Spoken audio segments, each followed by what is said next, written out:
এই জুলাই মঞ্চের মুখপাত্র সাকিব সহ মঞ্চে উপবিষ্ট জাতীয় নেতৃবৃন্দ এবং সামনে যারা শুনছেন এবং সাংবাদিক বন্ধুগণ, আসসালামু আলাইকুম রহমতুল্লাহ। একাধিকবার কারাভোগ করেছি। আমার আশার জায়গায় এইটুকু যে এই সরকার ক্ষমতায় বসার পর থেকে রাজপথে আমাকে নির্যাতিত হতে হয় নাই।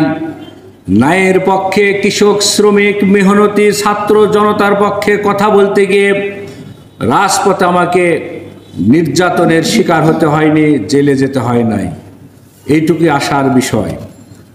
এরপরে আমি যেটি বলতে চাই, আজকে আমরা অন্তর্বর্তী সরকারকে দোষারোপ করছি, করার যুক্তিসঙ্গত কারণ আছে। আমাদের প্রাপ্তি অনুযায়ী আমরা পাই নাই। দীর্ঘ ৫৪ বছরের ইতিহাসে বাংলাদেশের মানুষ যেভাবে নির্যাতিত, নিষ্পেষিত, শোষিত, বঞ্চিত হয়েছে, তার ইতিহাস লিখে বিশাল গ্রন্থ হবে, কিন্তু শেষ হবে না। কথা ছিল স্বাধীনতার ৫৪ বছর পরে এসে ওই স্টেশনে আমার কোনো মা বোনেরা বিবস্ত্র অবস্থায় ঘুমাবে না। কথা ছিল প্রেস ক্লাবের সামনে দিয়ে রাত ১২টার পরে হেঁটে গেলে রাস্তার দুধারে ছিন্নমূল শিশুরা অর্ধ উলঙ্গ অবস্থায়, বুভুক্ষ অবস্থায় ঘুমিয়ে থাকবে না। মানুষ চিকিৎসার অভাবে মারা যাবে না। ওই চিকিৎসার নামে সিন্ডিকেট তৈরি হবে না। আমলারা কৃষক, শ্রমিক, মেহনতি মানুষের কল্যাণে কাজ করবে। কিন্তু আমরা বঞ্চিত হয়েছি।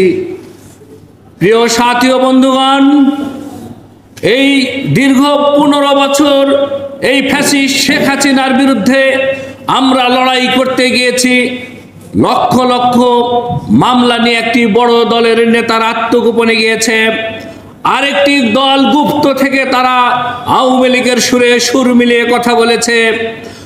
২০২২ সালের ৮ই অক্টোবর যখন আমরা দেখলাম রাজপথে কথা বলার মানুষ নাই, তখন ওই গণস্বাস্থ্যে ডক্টর জাফরুল্লাহ চৌধুরীর নেতৃত্বে এবং আমন্ত্রণে গণতন্ত্র মঞ্চ নামক একটি জোট তৈরি হয়েছিল।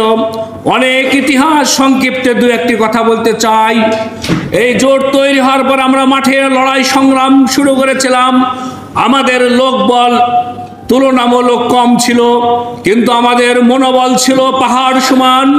আমরা লড়াই করেছি, একাধিকবার পুলিশের সাথে যুদ্ধে লিপ্ত হয়েছি। আমরা বড় দলগুলোর কাছে আহ্বান জানিয়েছিলাম, আপনাদের বড় বড় নেতা আপনারা তো পালিয়ে আছেন, কর্মীদের অন্তত আমাদের সাথে দেন, আমরা আন্দোলনটাকে বেগবান করি। এই ছাত্র জনতারা যখন ২৪-এ গণ অভ্যুত্থান শুরু করলো, তখন আমরা বুক পেতে সামনে দাঁড়িয়েছি, সাপোর্ট দিয়েছি। আপনারা জানেন ১৬ তারিখে আবু সাইদকে হত্যা করার পরে ১৭ তারিখে ঢাকা বিশ্ববিদ্যালয় থেকে এই তরুণ প্রাণ ছাত্রদেরকে যখন নির্যাতন করে ছাত্রলীগ, যুবলীগ, পুলিশ লীগ বের করে দিয়েছিল, তখন ১৮ তারিখ এই আন্দোলন প্রায় স্থিমিত হয়ে গিয়েছিল। আমরা এই গোটা ঢাকা শহরের অনেককে আমন্ত্রণ জানিয়েছিলাম এই আন্দোলনটিকে বাঁচিয়ে রাখতে হবে। আমরা সেই দিন এই পল্টন প্রেস ক্লাবে সর্বোচ্চ ৫০ থেকে ৭০ জন লোক জোগাড় করতে পেরেছিলাম। সকাল থেকে সন্ধ্যা পর্যন্ত, বিশেষ করে দুপুর পর্যন্ত আমরা চক্রাকারে আন্দোলনকে জীবিত করার চেষ্টা করেছিলাম বন্ধুরা আমার।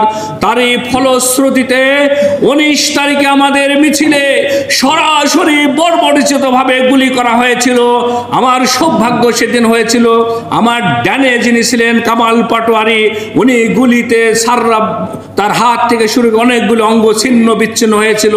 আমার বাম পাশে ছিল বীর মুক্তিযোদ্ধা শেখ রফিকুল ইসলাম বাবলু, ভাসানী অনুসারী পরিষদ ছিল তখন, এখন যেটি ভাসানী জনশক্তি পার্টি, সেই পার্টির উনি প্রধান, উনি গুলি খেয়ে পড়ে গিয়েছিলেন। এইভাবেই আন্দোলনটা শুরু হয়েছিল। এই আন্দোলনটা পূর্ণ পেয়েছিল বিকেল থেকে সেই ব্র্যাক ইউনিভার্সিটি, ইস্ট ওয়েস্ট ইউনিভার্সিটির ছেলেরা মাঠে নামার পরে আবার উত্তাল হয়ে উঠল গোটা দেশ। কৃষক, শ্রমিক, ছাত্র জনতা সবাই মাঠে নেমে আসলো এবং একটি বিপ্লব সংগঠিত হলো। কথা ছিল এই দেশ ফ্যাসিস্ট মুক্ত হবে, কিন্তু আমরা কি দেখলাম? 15 বছরে আওয়ামী লীগ যে প্রশাসনকে রেখে গিয়েছে, এই অন্তর্বর্তী সরকার সেই প্রশাসনকে বিদায় করতে পারে নাই। সেই আওয়ামী লীগের ফ্যাসিস্ট দোসরেরা সচিবালয় থেকে শুরু করে ওই উপজেলা পুলিশ প্রশাসন প্রত্যেকটি জায়গায় তারা বসে রয়েছে। আমরা মনে করছি এই সরকারকে সঠিকভাবে কাজ করতে দিচ্ছে না। ইতিমধ্যে এই সরকার বিচারের যে ব্যবস্থা করেছে সেটি দৃশ্যমান হয়েছে, আমরা সাধুবাদ জানিয়েছি। প্রিয় বন্ধুরা আমার, জুলাই সনদ নিয়ে যে কথা হয়, সেই জুলাই সনদ বাস্তবায়নকারী যে 35টি রাজনৈতিক দল কাজ করছে, তার মধ্যে আমি একজন শুরু থেকে শেষ পর্যন্ত অংশ নিয়েছি। সেখানে গিয়ে আমি দেখেছি মাঠের বড় বড় দলের নেতারা একরকম কথা বলে, ওইখানে গিয়ে একরকম কথা বলে। বর্তমানে অনিশ্চয়তা তৈরি হয়েছে। আমরা চেষ্টা করছি, গণতন্ত্র মঞ্চ ইতিমধ্যে আপনারা দেখছেন, এনসিপি থেকে শুরু করে বিভিন্ন দলের সাথে আমরা মিটিং করেছি। গতকাল বাম সংগঠনগুলোর সাথে আমরা মিটিং করেছিলাম। আশা করছি আমরা একটি সমঝোতায় বুঝতে পারবো এবং হয়তো অনেকের অনেক রকম চাওয়া পাওয়া আছে, এর মধ্যবর্তী একটি অবস্থান হবে। হয়তো গণভোট এবং জাতীয় নির্বাচন একই দিনে হওয়ার মাধ্যমে এই জুলাই সনদ বাস্তবায়ন হবে। এই জুলাই সনদ বাস্তবায়ন হলে এই সমস্ত তরুণ পারনেরা আগামী দিনে বাংলাদেশে বসবাস করার নিশ্চয়তা পাবে। আমরা যারা আন্দোলন সংগ্রামে ছিলাম, আমরা স্বাধীনভাবে বসবাস করতে পারবো। যদি জুলাই সনদ বাস্তবায়ন করা না হয়, তাহলে ফ্যাসিস্ট যদি ফিরে আসে, আমাদের ফাঁসির দড়ি পড়া ছাড়ার কোনো উপায় থাকবে না বন্ধুরা আমার। তাই এই জুলাই মঞ্চকে আরো কিছুদিন সক্রিয় ভূমিকা পালন করতে হবে, রাজপথকে কাঁপিয়ে তুলতে হবে। তা না হলে এই জুলাই সনদ হয়তো আলোর মুখ দেখবে না। তাই আজকের এই আয়োজকদেরকে অন্তরের অন্তরস্থল থেকে মোবারকবাদ জানিয়ে ভবিষ্যতে এই জাতীয় আরো প্রোগ্রাম, বিশেষ করে আগামী 2-3 মাস এই প্রোগ্রামকে আরো বেশি বেশি করার আহ্বান জানিয়েই আমি আমার বক্তব্য শেষ করছি। সবাইকে ধন্যবাদ। আসসালামু আলাইকুম রহমতুল্লাহ।